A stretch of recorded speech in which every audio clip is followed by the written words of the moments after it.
And straight after that, we've got Poppy. If you haven't seen Poppy's channel, go and check him out too. He's good for a chat. He's fun. And he makes cool stuff.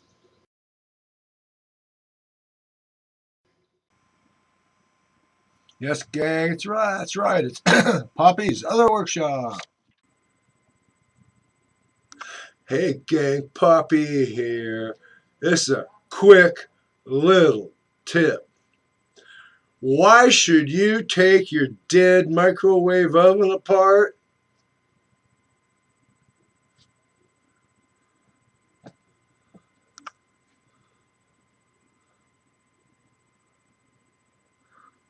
Think where those little bits came out of. Think what happens when you drop that container on the floor. Now, even in the most wide open, uncluttered of shops, and they all stay in one spot, do you really want to bend over? No. Magnetron magnets out of your microwave oven.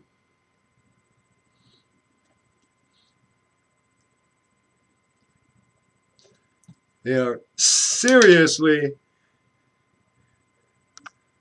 superior small metal part retrieved from the floor tools. Now, what did I drop? Oh, this. Drop that.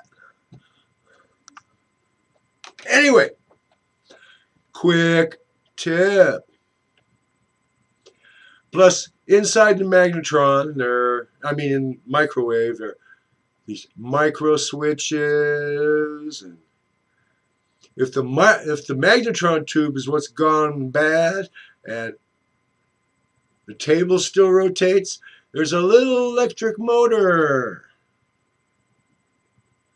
Think how strong it is if it's going to turn that glass platter with, I don't know, canned ham, a can of pineapple rings, toothpicked in, and a whole bunch of cinnamon, and jamming in cloves. Oh, I hate cloves.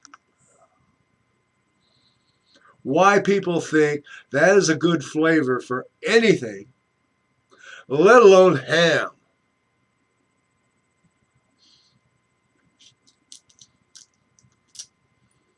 I don't know. Anyway,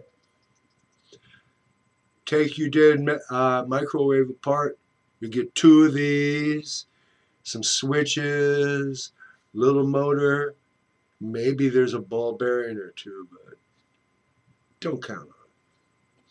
And of course, wires with crimped on ends. And, if you got a wire with a crimped on end on one end and it's snipped here but long enough to make something. Good night from California.